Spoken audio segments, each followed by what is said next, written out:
Well, the Jussie Smollett story is amazing, but it's exceptional only to the extent it has received much more publicity than most hate hoaxes, and there are many of them. Bogus stories concocted by the left for political reasons and repeated without question by a compliant media. Dr. Wilfred Riley is an associate professor at Kentucky State University. He's the author of the book, Hate Crime Hoax, How the Left is Selling a Fake Race War. Professor, thanks very much for coming on tonight. So you've looked at a lot of these cases. What would you say, generally speaking, is the point of them? Well, thanks for having me, Tucker. And as you said, first of all, there are quite a few of these cases. What we find is that virtually all of the high-profile, widely reported hate crimes over the past 2 to 3 years have been hoaxes. That extends to Jussie Smollett. I'm going to interrupt you there. I just want to make sure I understand what you're saying. Virtually all of the well-publicized hate crimes in the last several years have been hoaxes? Very, very many of the best publicized incidents, Eastern Michigan, Air Force Academy, Yasmin Saweed, the Burnt Black Church, the young African-American woman that said that she was literally urinated on by white men, Kean College, Wisconsin Parkside, so on down the line. All of those incidents that I've mentioned, I think you could probably put Covington Catholic in that category. Yes, you sure Those could. have been not actual incidents of interracial violence. They have been hate hoaxes. This is also, by the way, very often true of hate hoaxes reported by the alt-right. But the phenomenon does seem concentrated on the left. Very many high-profile hate hoax stories, probably most simply turn out to be fakes. I'm not surprised that the Jussie Smollett story turned out to be a hoax, and I don't think you are either, or that very many other people are. I'm not. Now, most hoaxes are designed to enrich the person who perpetrates them. I mean, they're scams, right? They're scams that bring the criminal money. But money doesn't change hands in these cases. So what is the point of doing it? Well, I think that's a fascinating question, Tucker. First of all, I will say that in a fair number of cases, money does change hands if you're talking about insurance money. So in Chicago, for example, we saw the Velvet Ultra Lounge case, where the owner of a popular gay and bisexual nightclub burnt his own business to the ground, collected, I believe, a $20,000+ check for that, and attributed that originally to homophobes. So that is a partial motivation. But I will say that I think a broader motivation for these hoaxes is that the demand for bigots in America greatly exceeds the supply as of right now. Yes. So it is not much of a secret that in America we have a very well-funded grievance industry. The Southern Poverty Law Center, which 30, 40 years back did a great deal of good, but currently has an active invested endowment of $432 million. That's unbelievable. They take in $58 to $96 million every year, at least in terms of the records that I've looked at going back some time. Black Lives Matter right now up to about 400,000 social media fans, 360,000 followers. Right. You have organizations like CARE, Council for American Islamic Relations. Right. Someone's got to justify the existence of all these fundraising machines. Professor, quite right. This is a fascinating conversation, and I appreciate your coming on tonight. Thank you. All right.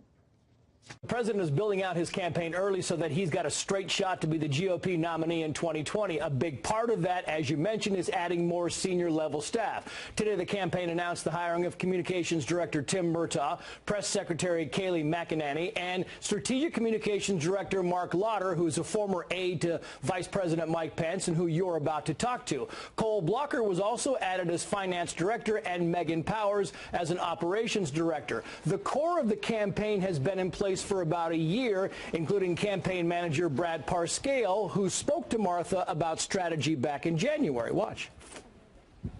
As being an incumbent, we're building a different operation now that we had in 2016. In 2016, it was very grassroots. As you know, the campaign sometimes at its best operated at a fraction of what probably was needed. It was mobile, it was changing, it was adapting. This was a man running his first candidacy ever.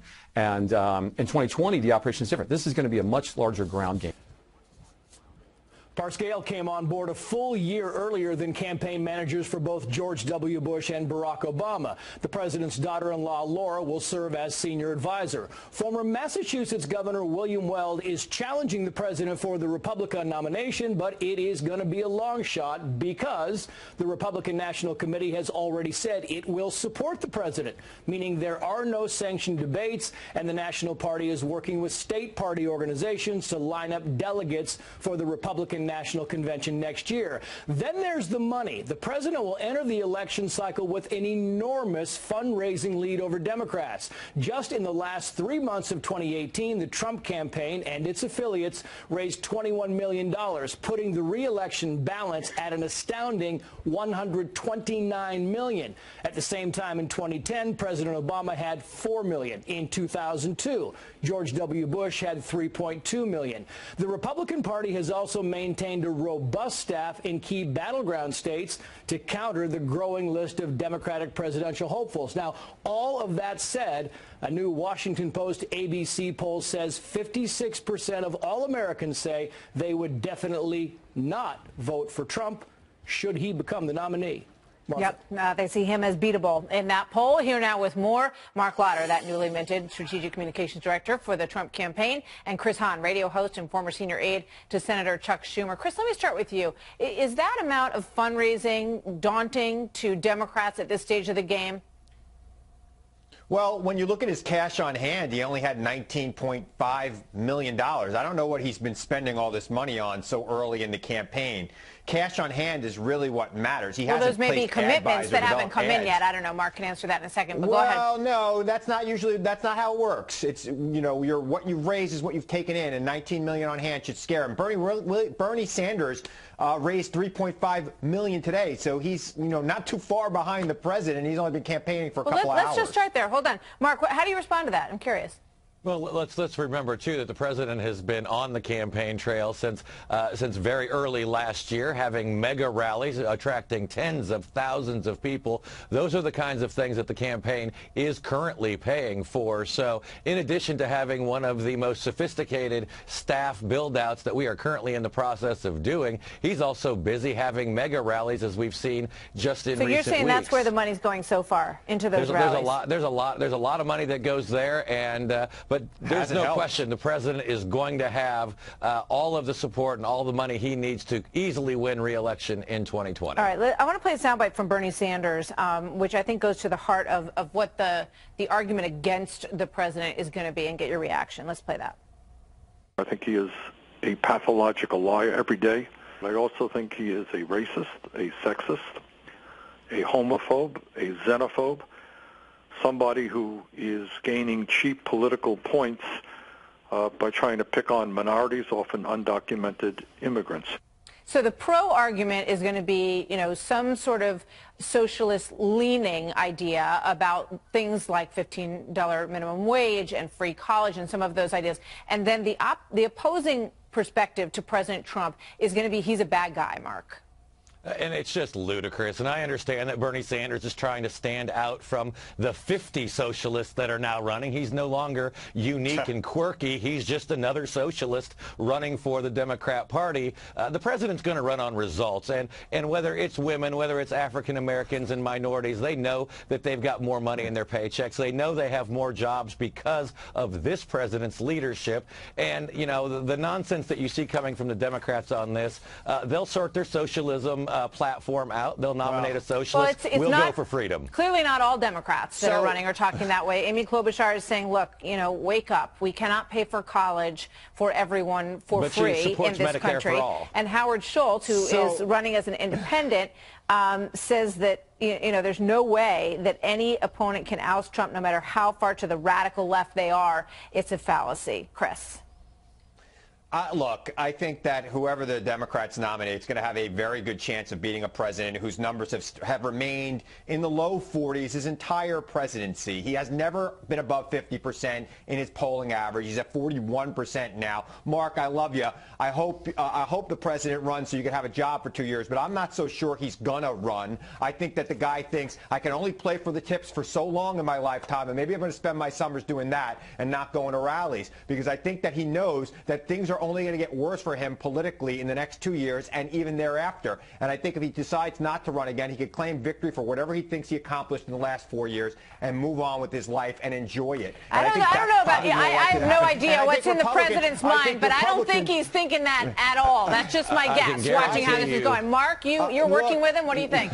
I can guarantee you 100% that President Donald Trump is running for re-election. He's focused on it, and he cannot wait to take his message of success to the American people and contrast it with this radical socialist platform that Democrats now stand for. And we will see how middle America is going to figure that out. You're shooting down the socialism side of this, but I mean, when even across, like, Kamala Harris, is one of the most popular candidates running so far. Vice President Joe Biden, we don't know whether or not he's going to get in. Bernie Sanders is the second on the list in terms of polls. He is clearly in favor of these socialist ideas. Kamala Harris has said that she's open to removing people's private health care. I mean, these are very radical ideas to most Americans, and they represent some of the strongest candidates so far in the race.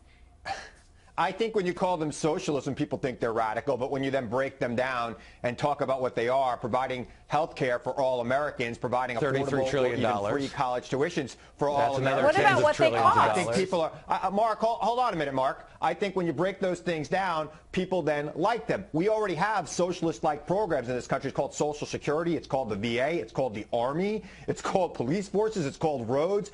But Republicans want to, instead of talking about ideas, they want to demonize people who have those ideas and call them socialists and not try to engage in an actual debate about how we're going to do things to make this country Mark, better. final thought, and I think that that's their problem. And by the way, that's why they lost in the midterms, and that's why they're going to lose the next time. And that's why, Mark, the president is not going to run for re-election. Trust me. Could be. Mark, very quick, Mark. Absolutely. When you say that we're going to take people's private health insurance away from them and just put them on government health care against their will, I'll have that debate every day. All right, we got to leave it there. Thank you, gentlemen. We'll do it again soon. Thanks, guys.